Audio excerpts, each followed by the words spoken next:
Na branč. Za oponami módních přehlídek se skrývá mnohem víc než jen krásné šaty.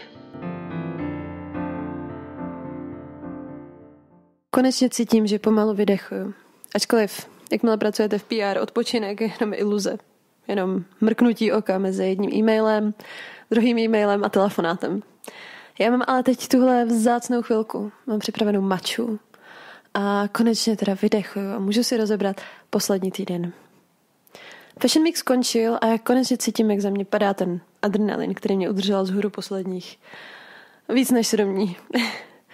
Může se to zdát jako přehnaná reakce, protože nejsem designér, nemusím se stresovat o to, jestli moje přehlídka dopadne, jestli všechno stihnu. A určitě bych se tomu dřív vysmála, že může být Fashion Week něco stresujícího, ale pořád je to práce. Pořád tam pracuju a musím být neustále ve střehu. Ačkoliv jsem teda opravdu vděčná a šťastná, že u toho můžu být a že vlastně mám tu čest být u Fashion Weeku nebo u celé té myšlenky tady toho pražského Fashion Weeku od jejího zrodu. Vzpomínám na úplně první pražský Fashion Week, ačkoliv v té době to ještě nebyl týden módy, ale pouhý víkend. Mně bylo tehdy 14 let a všechno jsem to hrozně hltala. Ovšem, co jsem ve 14 letech mohla vidět o módě, to se můžeme jenom domnívat a já už si to snad raději ani nechci pamatovat. Ale možná jsem věděla víc, než vím teď. Kdo ví. První pražský Fashion Weekend byl tedy v roce 2011. Tiskovka byla v Budhabaru a Pařížská ulice byla teda Molo, nebo v té Pařížské ulici bylo Molo. A byl to první pokus, takže samozřejmě šlo takový pokus omyl. A co mě na tom asi nejvíc mrzelo už v té době bylo, že to bylo takový jako nic extra. Ty návštěvníci asi taky nevěděli moc, jak s tím naložit, pořadatelé zkoušeli a lidi byli takový pravdu jak z ulice.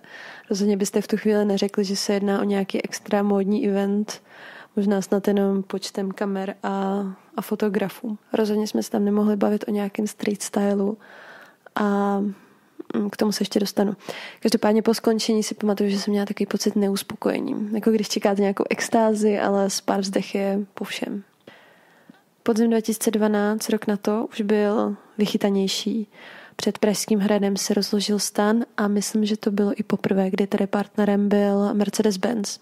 Ale nechci kecat.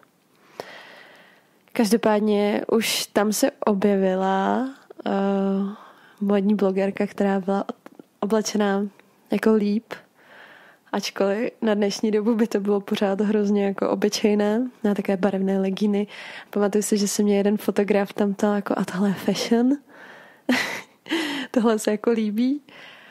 Takže pořád jsme se bavili o takovém jako hodně českým rybníčku a takým trošku úsměvným.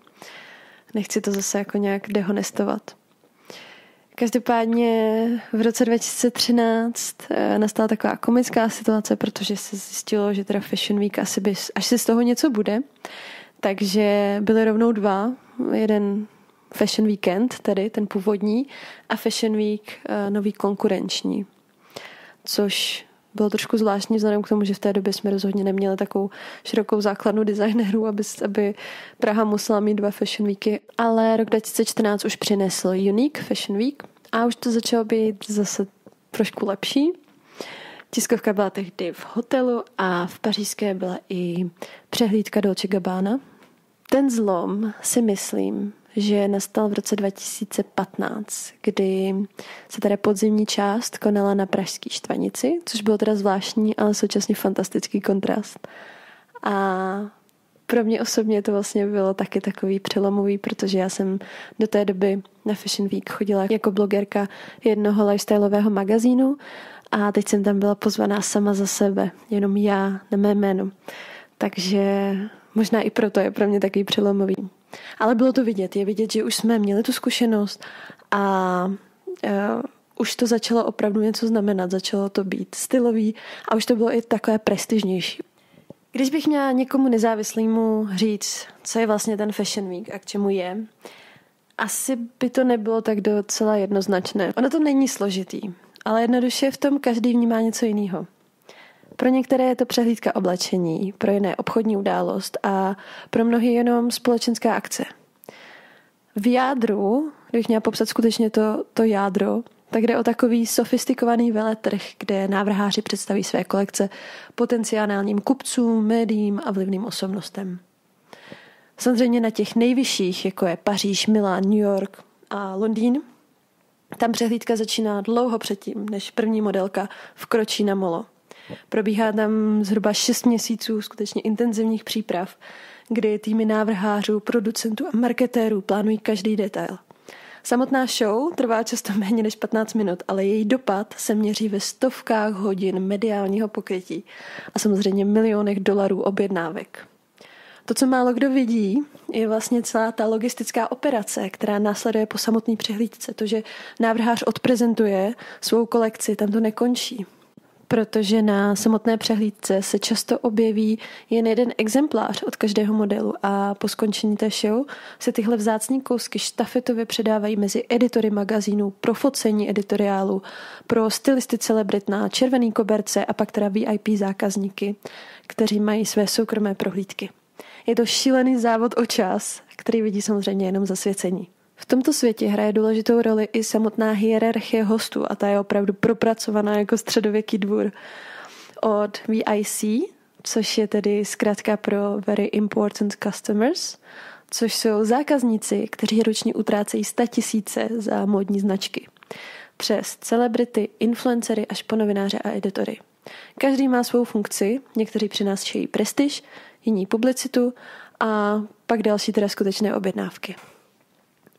Jenže samozřejmě dostáváme se pak tady k tomu srovnávání, že náš Prague Fashion Week versus ty jiné.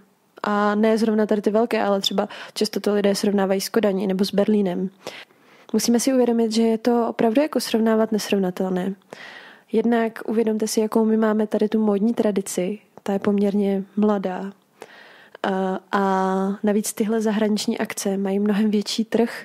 Samozřejmě i naši návrháři prezentují na zahraničních fashion weekích, ale ten náš tady, ten má absolutně jiný rozpočet a tím se samozřejmě tady i liší ten jiný přístup návrhářů. V Praze náš Fashion Week nabízí spíše takovou platformu, se kterou už si návrhář musí samozřejmě poradit sám. A jak už jsem zmínila, tak ta zkušenost tady není taková. Jestli nám teda tady Fashion Week, když budeme tomu říkat Fashion Week, začala v tom roce 2011, tak musíme si uvědomit, že stále každý ročník mně přijde jak takový malý experiment. Neustále se mění. Prošli jsme si několika koncepty od Fashion Temples po gala večery, který máme teď. Nemluvě o covidový období, který celkově celou tu módní scénu utlumil a Fashion Week tu dobu sice probíhal, ale probíhal online, nebo pak byly přehlídky z auta. Zkrátka stále se tady experimentuje, což není nutně špatně, naopak bych řekla, že je to takové zpestření. A co se samotných návrhářů týče, tak bych řekla, že my tady i víc balancujeme mezi tou komercí a odvahou. Jsou návrháři, kteří se drží spíše při zemi, ale osobně pozoruju větší míru těch, kteří představují tu svoji vizi bez ohledu na nějakou okamžitou prodejnost. Vlastně vytvářejí takové estetické světy a až potom hledají způsoby, jak je komercializovat. Od zářijového Fashion Weeku mám navíc pocit, a je to samozřejmě jenom můj pocit, možná se mnou budete nesouhlasit, ale je to ten, že naši návrháři začínají chápat, že přehlídka není jen o modelech, které procházejí po molu, ale je to vlastně příběh a dialog s publikem. Ze září mi v paměti utkvěla třeba přehlídka Tomáše Němce, který svými bourbonem a tabákem nasáklými modely, které pak debitovaly i ve Španělsku, za mě tu přehlídku zcela ovládnul. A bylo to takové představení jeho moodboardu, který stál na počátku jeho kolekce a vy jste se vlastně cítili vtažení do toho příběhu. A bylo to skvělý. Když teď nad tím přemýšlím, tak mi naskakuje vlastně skoro každá druhá přehlídka teď tady z toho jarního Fashion Weeku, kdy opravdu ty návrháři se snaží už pracovat s tím publikem a skutečně jim představit něco víc. A to je za mě obrovsky důležitý. A myslím si, že to je ta výhoda kterou my s tím naším rozměrem Fashion Weeku máme a můžeme mít.